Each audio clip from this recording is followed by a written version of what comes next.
Tendulkar trophy ಭಾಗವಾಗಿ ನಡೆಯುತ್ತಿರುವ 5 ಪಂದ್ಯಗಳ ಟೆಸ್ಟ್ ಸರಣಿಯ ಮೊದಲ ಪಂದ್ಯದಲ್ಲಿ ಭಾರತ ತಂಡ ಇಂಗ್ಲೆಂಡ್ ವಿರುದ್ಧ 5 ವಿಕೆಟ್ಗಳಿಂದ ಸೋಲನ್ನ ಕಂಡಿದೆ.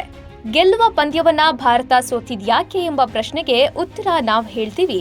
ಅದಕ್ಕೂ ಮೊದಲು ಬಾಸ್ ಟಿವಿ ಕನ್ನಡ ಚಾನೆಲ್ನ ಸಬ್ಸ್ಕ್ರೈಬ್ ಮಾಡಿ. ಹೊಸ ನಾಯಕ ಶುಭ್ಮನ್ ಗಿಲ್ ನೇತೃತ್ವದಲ್ಲಿ ಮೈದಾನಕ್ಕಿಳಿದ ಟೀಂ ಇಂಡಿಯಾ ಈ ಪಂದ್ಯದಲ್ಲಿ ಟಾಸ್ ಸೋಲಿನೊಂದಿಗೆ ಬ್ಯಾಟಿಂಗ್ಗೆ ಆಗಮಿಸಿತು. ಮೊದಲ ಇನ್ನಿಂಗ್ಸ್ನಲ್ಲಿ ಜೈಸ್ವಾಲ್, ಗಿಲ್ ಮತ್ತು ಪಂತ್ ಅವರ ಶತಕದ ಸಹಾಯದಿಂದ 471 ರನ್ಗಳನ್ನ ಗಳಿಸಿತು. ಇದಕ್ಕುತ್ತರವಾಗಿ ಇಂಗ್ಲೆಂಡ್ ಕೂಡ ಉತ್ತಮ ಪ್ರದರ್ಶನ ನೀಡಿ ಮೊದಲ ಇನ್ನಿಂಗ್ಸ್ನಲ್ಲಿ 465 ರನ್ಗಳಿಗೆ ಸರ್ವಪತನ ಕಂಡಿತು. ಭಾರತ ಕೇವಲ 6 ರನ್ಗಳ ಮುನ್ನಡೆಯನ್ನ ಪಡೆಯಿತು. ನಂತರ ಎರಡನೇ ಇನ್ನಿಂಗ್ಸ್ ಆರಂಭಿಸಿದ ಟೀಂ ಇಂಡಿಯಾ ರಾಹುಲ್ ಮತ್ತು ಪಂತ್ ಅವರ ಶತಕದ ಸಹಾಯದಿಂದ 364 ರನ್ಗಳನ್ನ ಕಲೆ ಹಾಕಿ ಇಂಗ್ಲೆಂಡ್ಗೆ ಗೆಲ್ಲಲು 371 ರನ್ಗಳ ಗುರಿಯನ್ನ ನೀಡಿತು. ಈ ಗುರಿಯನ್ನ ಬೆನ್ನತ್ತಿದ ಆಂಗ್ಲ ಪಡೆ ಬೆನ್ ಡಕೆಟ್ ಅವರ ಶತಕ, ಜಾಕ್ ಕ್ರಾಲಿ ಮತ್ತು ಜೋ ರೂಟ್ ಅವರ ಅದ್ಭುತ ಅರ್ಧ ಶತಕಗಳಿಂದಾಗಿ 82 ಓವರ್ಗಳಲ್ಲಿ 373 ರನ್ಗಳನ್ನ ಗಳಿಸುವ ಮೂಲಕ 5 ವಿಕೆಟ್ಗಳ ಜಯ ಸಾಧಿಸಿತು. ಈ ಸೋಲಿನೊಂದಿಗೆ 5 ಪಂದ್ಯಗಳ ಸರಣಿಯಲ್ಲಿ ಭಾರತ 1-0 ಯಿಂದ ಹಿನ್ನಡೆ ಅನುಭವಿಸಿದೆ. ಹೆಡಿಂಗ್ಲಿಯಲ್ಲಿ ಇತಿಹಾಸ ಸೃಷ್ಟಿಸಿದ ಇಂಗ್ಲೆಂಡ್. ಹೆಡಿಂಗ್ಲಿಯಲ್ಲಿ ಭಾರತ ವಿರುದ್ಧ 371 ರನ್ಗಳ ಗುರಿಯನ್ನ ತಲುಪುವ ಮೂಲಕ ಇಂಗ್ಲೆಂಡ್ ಇತಿಹಾಸ ನಿರ್ಮಿಸಿತು. ಇದು ತವರಿನಲ್ಲಿ ಇಂಗ್ಲೆಂಡ್ನ ಎರಡನೇ ಅತ್ಯಧಿಕ ಯಶಸ್ವಿ ರನ್ ಚೇಸ್ ಆಗಿದೆ.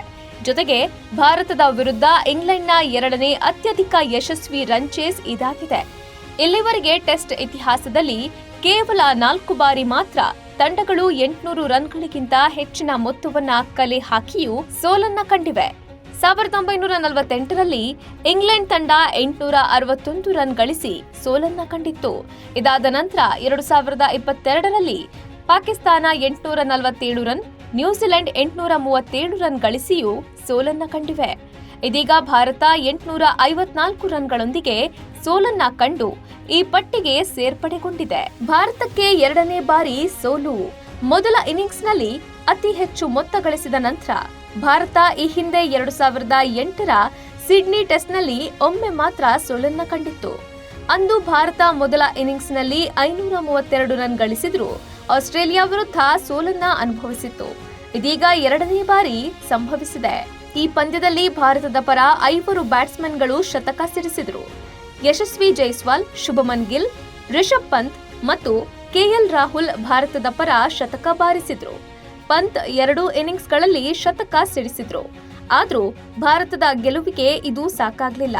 ಅಲ್ಲದೆ ಟೀಂ ಇಂಡಿಯಾ ಹಲವು ಕ್ಯಾಚ್ಗಳನ್ನ ಮಿಸ್ ಮಾಡಿದ್ದು ಕೂಡ ತಂಡದ ಸೋಲಿಗೆ ಕಾರಣವಾಯಿತು. 148 ವರ್ಷದ ಕ್ರಿಕೆಟ್ ಇತಿಹಾಸದಲ್ಲೇ ಇದೇ ಮೊದಲು. 5 ಶತಕಗಳು ಸಿಡಿಸಿದ ಬಳಿಕವೂ ಟೆಸ್ಟ್ನಲ್ಲಿ ಸೋಲನ್ನ ಕಂಡ ಮೊದಲ ತಂಡವಾಗಿ ಭಾರತ ಕೆಟ್ಟ ದಾಖಲೆ ಬರೆದಿದೆ. ಈ ಹಿಂದೆ 1928ರಲ್ಲಿ ಆಸ್ಟ್ರೇಲಿಯಾ ತಂಡ ಟೆಸ್ಟ್ ಒಂದರಲ್ಲಿ 4 ಶತಕ ಸಿಡಿಸಿ ಸೋಲನ್ನ ಕಂಡಿತ್ತು.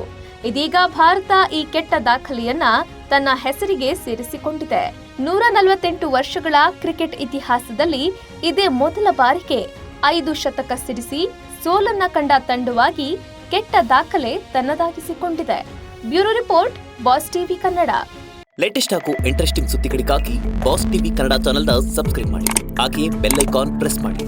ಇದರ ಜೊತೆಗೆ ಫೇಸ್ಬುಕ್, ಇನ್ಸ್ಟಾಗ್ರಾಮ್, ಎಕ್ಸ್ ನಲ್ಲೂ ಮಿಸ್ ಮಾಡದೆ ಫಾಲೋ ಮಾಡಿ.